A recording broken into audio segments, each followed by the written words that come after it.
Welcome to the Grow Your Practice podcast. Hi, I'm your host, Chad Madden, owner of Madden Physical Therapy and Breakthrough. Join me each week as we dive into the best practices, systems, principles, tips, and tricks to help you grow your private practice.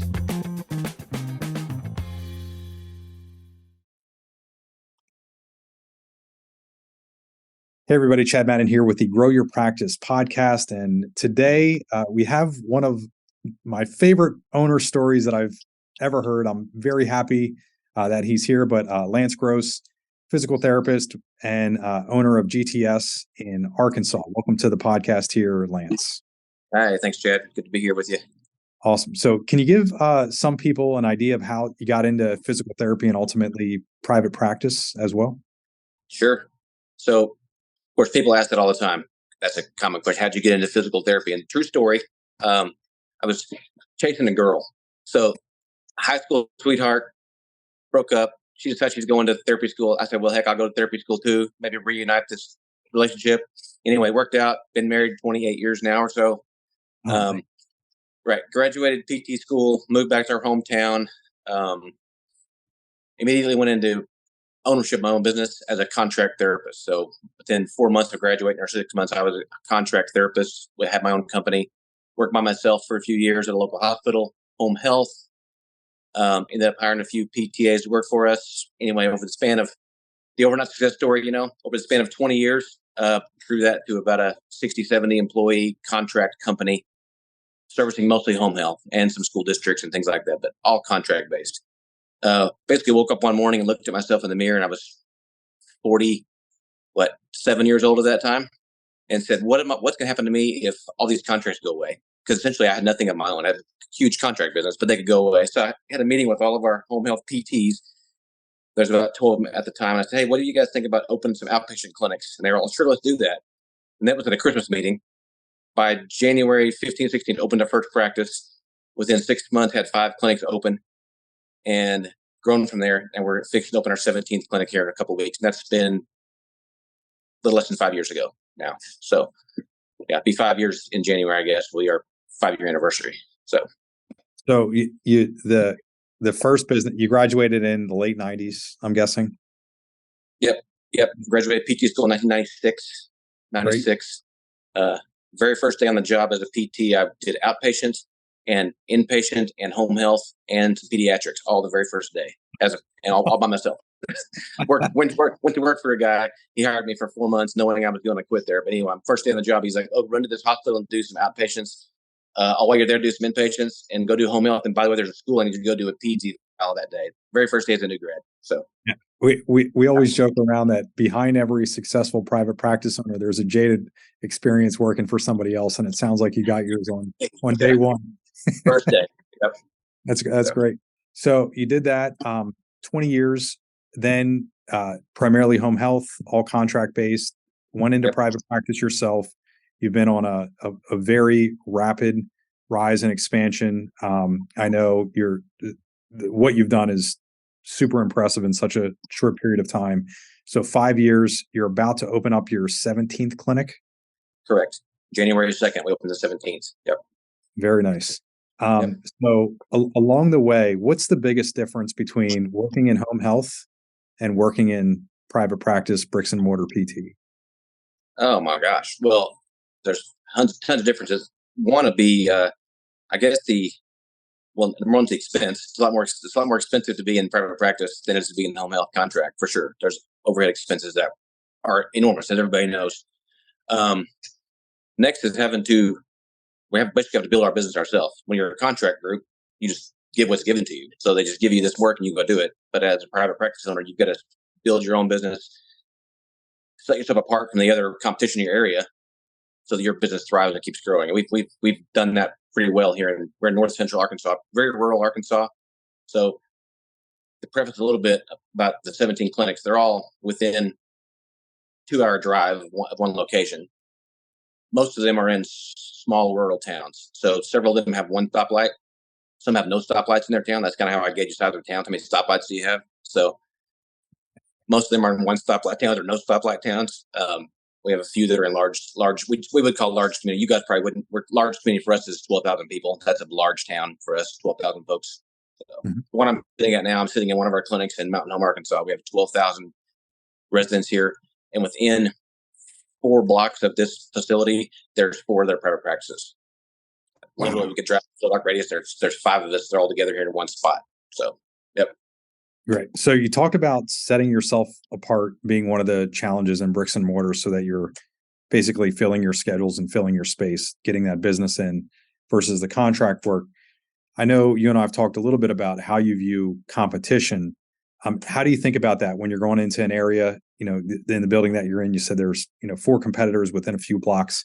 How do you think about that? So when we first started, 5 years ago or 6 years ago, planning this, I was concerned about that. Like, we can't go to this town because there's already a practice there. We can't go this way because there's already a practice. Well, we were so successful the first year or two that I started to realize that it didn't really matter who was in town, because I'm not competing with them. I'm just getting my own clientele. It doesn't matter who's already there. We could have moved in next door. Actually, looked at a building next door to one of our, right next door. We'd have been shared the same parking lots. I didn't open there because it was just poor taste, I thought. But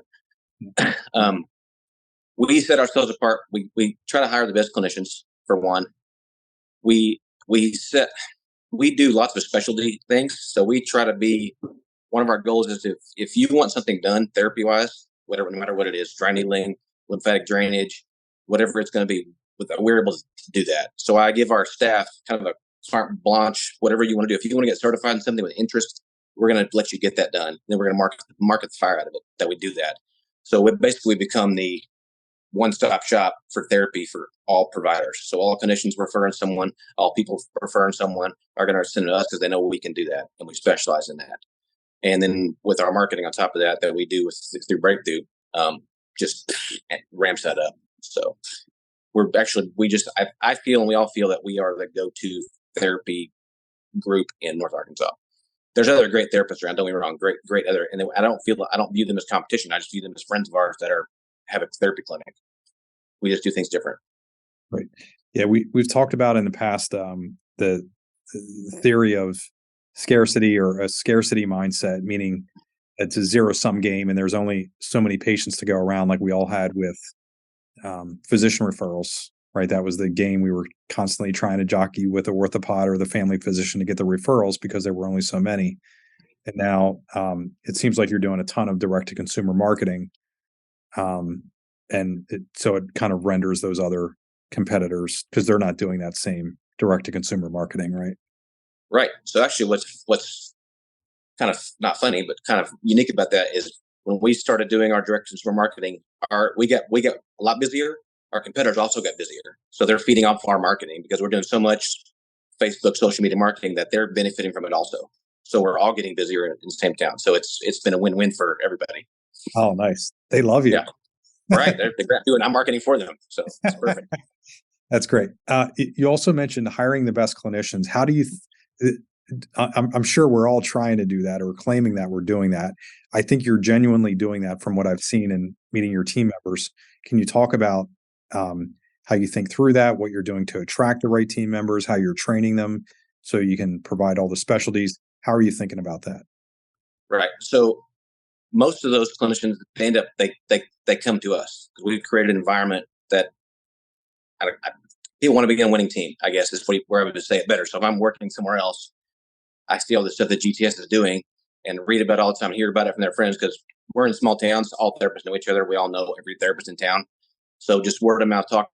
The best clinicians want to come work here, and we know which ones are the best ones. So if we get somebody that comes wanting to work here, we know they're not the best one, we may pass on it. And we do some recruiting. We did some recruiting with some new graduates. Hired a few new grad PTs lately, and had to mold them a little bit. As you know, new grad PTs, you got to kind of mold them and mentor them, get them on the right path. That's been a little challenging, but good. Good.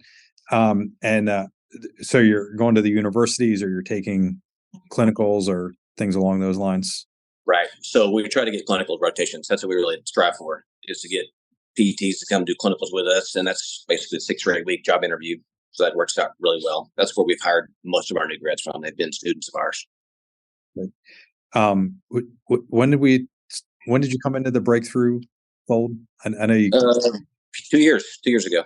Okay. Like two years ago, like right now, as we're speaking, almost to the calendar day, I think. So we didn't do our first workshop until January 2022. So Okay. Got it. Yep. And then at the time, how many offices did you have then? We had 12 at the time. So we had 12 at the time. Came into Breakthrough that year, November, December, kind of did our whatever launch thing, did our first workshops in January, and kind of just we did follow what you guys recommended. Just follow the Breakthrough's path, started doing workshops. Didn't open any more clinics that year in 2022. Stayed with the same base 12. Had a 70% growth in revenue 2022 as compared to 2021. I just looked this up before I got on the call because I would make sure I had the numbers right. Right. So I forget sometimes. 70% growth in referrals for that year, and about a 90% growth in visit numbers for that year. So that was the first year. This year, I just looked it up too for calendar dates this year. If we had to compare calendar dates 2023 to this day compared to 2022, we're set about a 40% growth in revenue and a 55% growth in referrals. And that's without opening a few new clinics that I just opened. So those numbers haven't really gone up because of those clinics yet. So, yep. So, pretty good, we think. We're happy. Yeah. I love talking with you because you make amazing success seem so nonchalant. It's great. Okay. So, can you talk about, so that was 2022, 2021, what were the main thing, like what were you really looking for at that time in terms of what were you trying to solve? Was it the direct to consumer marketing? Were you looking for consistency? Was there something else that you were looking for before we started working together? So we were doing everything and nothing, if that makes sense. So we were doing no direct to consumer marketing other than a few random Facebook posts here and there that we just do on our own. Some kind of Facebook, this happened, that, and that was very random. Had a marketing person that was going like you would, take lunch at the doctor's, go visit the doctor's office, and that was going nowhere, of course. We were getting word of mouth referrals from former patients. We were still seeing growth. We were doing well. We were growing, but not nearly like we did. Took off. 2022 is like a rocket ship. So, yeah, we were just as hodgepodge of everything, and we don't do any of that anymore. I mean, we do have an external marketer that goes and does like health fairs and things like that, and goes to our certain big referral source doctors, but we don't chase down physician referrals like we used to at all. Great. I know. I forget what event this was. You and your team were at the event, and impromptu, I invited you up on stage to talk about your experience, and you were like, we turned the ads on. I hosted a workshop. I talked for 30 minutes. Everybody signed up for an appointment. pretty much. So our first workshop. Can't forget our first workshop. I think we had 40 something attendees for a rotator cuff workshop, and I just stumbled through it and went through this. I mean, I followed the script, but still feel like I stumbled through it. And at the end, they just all sat there and nobody left. I'm like, y'all want to sign up for an appointment? Like, sure. So we just signed everybody up. Yeah. Yeah. So I think I just want to put a verbal disclaimer in here for everybody. Your results are not typical. And you had a ton of business acumen coming into this. So like you absolutely implemented it very, very quickly. Which is amazing and super successful right out of the gate. But they're, like you said, a 20-year overnight success story, right? Yeah. Like, so you have a little bit of experience that you're bringing to the table. But yeah, we had that, and we had a lot of staff. We had, I forget how many clinicians, close to 100 clinicians doing home health that we pulled from to open the clinics. So we pulled in clinicians to do that. So we didn't have to hire anybody for a long time. One other thing that I want to ask you about, so that seems to be going really well. Obvious to me, you put a lot into your team, whether it's the clinicians or the rest of your support team. They're coming to our events, they're soaking up knowledge, they're asking really good questions, they're thinking through stuff. I am sure that at some point in your career, Lance, you've made a personnel mistake. No? Yep. Okay. Oh, yeah. Yep. Yeah. So, yes. And we always learn from that, right? So when I'm looking at your team today, I know it's a result of mistakes you made in the past, learning and adjustment and innovations you made along building your team. Was there like a pivotal experience in terms of where you started really taking that, or has it always been relatively easy? It's been fairly easy for us, honestly, as far as getting staff, because like I said, it's a small area. We know most everybody, so everybody knows each other. Most of our staff come from referral from one of our other staff members, refers them to us, or someone looking to come on board. We have had to make a few desperation hires, as you would call them, I guess, over the years. And they end up self-correcting, I think, after a while. They're the last meeting we had, there's the non-regrettable and the regrettable departure from your organization. So probably one of the clinicians we had the most mistake with, she decided to leave on her own. And that was a non-regrettable leave. So that was good for us. You actually asked, so I think with our last event, we were talking about staff turnover and when's the last time like someone left your organization, and what's that? And my staff was ever looked at each other, and it's been like in the last 2 years, one person has left. Wow. like one. But besides, now I'm a front office staff, like front desk, receptionist, those. But as far as clinical staff, therapists, licensed therapists, we've had one leave, and she was a non-regrettable. We were like, that's fine. She just wants to leave. Yeah. Other than that, nope. They just have nobody to leave. They just stay here. Was it always like that? Like amazing retention amongst your team? Yeah, it really has been. I've had over the years very few clinicians leave. They leave because they move or they retire or they just decide to change professions or something. I've had very few leave to be a therapist somewhere else. Okay, fair enough. I don't know why that is. No idea. So well, I think it's you and your team, right? Yeah, but we have a great team. We really do. They're pretty neat.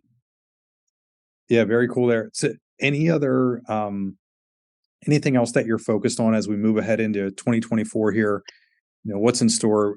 What are you thinking of next in terms of, there's a really strong headwinds with the declining reimbursements and increased pressure on cost, especially in the bricks and mortar. Can you talk about any trends that you're seeing or any how you're thinking about navigating that as a practice? So if we have any concerns, that's our biggest one, is the declining reimbursements. Fixed payers sources is a huge problem for us. We have a lot of those in our area. We live in a rural area. Income levels aren't the highest here, so a lot of folks go with a cheaper insurance company. So our payer sources aren't the best. Our case mixes aren't very good for us, and we're seeing that change. It's more and more so. So our biggest concern the next several months, year is going to be focusing on that. How do we combat that? How do we combat declining reimbursement and increasing costs? I mean, our costs are going up to the roof. You know that. Everybody knows that across the country. They're not getting less. Medicare's fixing to do another cut on us, as we know. We're seeing tons of United Healthcare patients. I know a lot of folks across the country don't take those kind of insurances, but where we're at, our demographic, if we cut those off, we're cutting off 30% of our referrals overnight. It's kind of a challenge for us. Yeah. And I don't think you're alone there. I think, I mean, I'm hearing it everywhere, not just Arkansas. Okay, fair enough. One final question for you. Yeah. What's the most influential book that you've ever read? I knew you could ask that because I just thought, what's he going to ask me? Probably that question, because I don't read books. So here's the weirdest thing. So I was here. Okay. You want a little inside history that no one knows about me? Probably very few people know about me. That's right. So probably the most influential book that I actually read was John Matthews, 21 Irrefutable Laws of Leadership. Okay. John Maxwell. Sorry. Yes. Yeah. Maxwell. Thank you. Perfect. So at my earlier youth, as a 22-year-old, 23-year-old, I was involved in a network marketing company. Like an Amway, something like that. Yeah. Exactly like an Amway. I wouldn't call it Amway, but if you want to call it Amway, we can call it Amway if you want to. Yeah, that's fine. Right. So you can spell it the same way, actually, if you want to. Yes. So that, of course, I made zero money doing that, but the group I was involved with were huge advocates in personal growth, leadership development, and I read tons of books during that time and listened to tons of audio during that 2-year time period. And no doubt about it, changed my future. So whether I made $1 off of the network marketing company, the leading trip and training I got from that catapulted me into whatever's happened to me. So, yep. Great. So my friend Tom that got me involved with that, still my good friend today. I can thank him for that, I guess. So yeah. So there was a lesson there, not the lesson you thought you were going to get, but exactly. Yeah. Very good. Awesome. Yep. Well, Lance Groth, GTS from Arkansas. Thank you so much for being on here. I love what you're doing. All right, Chad. Anytime. Thank you. Hey everybody, Chad Madden here, and want to tell you about our upcoming event here in 2024. We're going back to the Implementation Bootcamp. This is where you're working live on your practice in a group filled with other practice owners, and this specifically is around mastering your profits. So it's a breakthrough bootcamp, master your profits. It's February 8th through 10th in Orlando, Florida. You're going to be right there in Disney.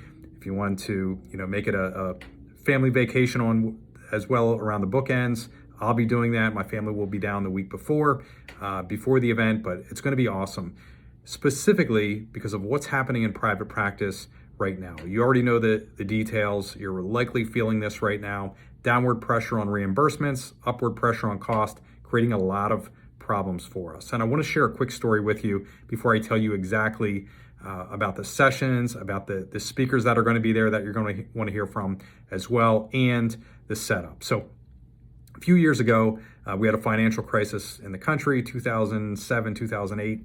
And at that time in 2009, in the middle of it, we were really struggling in private practice. There was a point I did not think that we were going to make it through.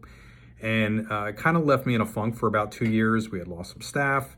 I took on a lot of space. I think we were up to 12,000. We went from 4,000 to 12,000 square feet in less than a year, and created a lot of problems for myself. I was in an absolute funk, stopped investing in myself. And what bounced me out of it is I had a friend. My friend's name was Kevin. Kevin was like, hey, you need to come to this event. And it was an event for small business owners. But he said, I really think, that this is for you. And I'd been talking with Kevin almost daily for years. Anyhow, I tried to get out of it last minute. I said, listen, I have too much to do at work. I have too much other stuff going on with my family. There's no way that I can make the time. And he stopped and he pulled me aside and he said, listen, you need to invest in yourself. He said, I got you a ticket, show up to the event. You will not regret it. And what was weird is I went to the event, ended up buying a stack of books, which are still on my bookshelf here, and it completely transformed our practice. And that's the same exact spark that I'm guessing that you might be looking for, a little catalyst. I know some owners will say, I need a little kick in the rear end, kick in the tail, but that's the same exact catalyst that this event can give you, and especially if you're looking for more profitability. So what's in store for you? We're going to do, a macro overlook of everything that's going on, the state of PT, and everything that's in store for us in 2024. We're going to be walking through the profit leak audit. This was the transformative exercise that I went through that completely changed how we were looking at our profitability in my own private practice, and how other owners are doing that as well. We're going to go over the 4 profit levers in depth and how you can implement each one of those. And you're not just going to be hearing from me. You're also going to be hearing from other owners that are currently implementing this and are successful in their own private practices. Other owners from all over the country, Florida, Texas, Pennsylvania, Michigan, California, etc. We're also going to be going over the pro forma. I'll be spicing this up a notch, where in the past you've likely have seen one, and the way that we teach it in the course is, month 1, which was yesterday, your P&L, over to a monthly thing for sometime in the future, right? So you've seen the pro forma tool. I'm gonna show you the exact 5-year tool that we're now using, and I'll even share with you the 13-year that Mike and I put together back in 2017 in terms of our forecast, and I'll update you how well that's working and some of the shortfalls that have happened along the way. But you'll be hearing again, you'll have the tool, you'll have the more advanced tool, and you'll learn exactly how to use that for your practice. We're going to be going through live examples as well. Lots of live examples. I know that's the number one thing that's requested. In the past, I shared a lot of my numbers. I'll be bringing that back and share actual reports from my private practice. And I think we're going to get a few other owners to do the same. I know in the past you've heard from owners that are implementing, like Tony Sear, Sean Weatherston, Jennifer Ratner, Lance Gross, Chris Gordos, Deepak, all have been on the stage willing to share. I expect the same exact thing here at this event. We're going to be going through patient conversion with people that are actively doing the patient conversion right now. Software training with Sarah Pierce, very much looking forward to that. Sarah's awesome. Workshop presenting, Mary DeLong, Bob Kowalik, Mark Callanan, John Logar. If you remember John Logar from Australia, the healthcare trends expert, will be coming back. I know Chris Redding has also been invited as well. So we're going to be, it's going to be jam-packed. We'll be doing live implementation sessions. So where you'll be learning and then you'll be implementing it right away into your practice. We're going to have mastermind sessions as well, and the roundtables with the breakouts, because they've been such a hit. If you haven't registered already, the day to get the your cheapest ticket, your least expensive ticket, is right now. Save the most money. Register. Once you register, you'll be getting details on the hotel as well. I'm sure that's somewhere on this page or in this email. But so you get the link, the discount link for the hotel room as well. This is an event you will not want to miss, especially with everything that's happening in private practice PT. I'll see you there. Remember to visit getbreakthrough.com to access our free resource library designed specifically for private practice growth. While you're there, make sure you register for a complimentary growth assessment to learn about potential opportunities for growth in your local market. Again, thank you for tuning into the Grow Your Practice podcast and supporting our mission to help people in pain get back to normal naturally.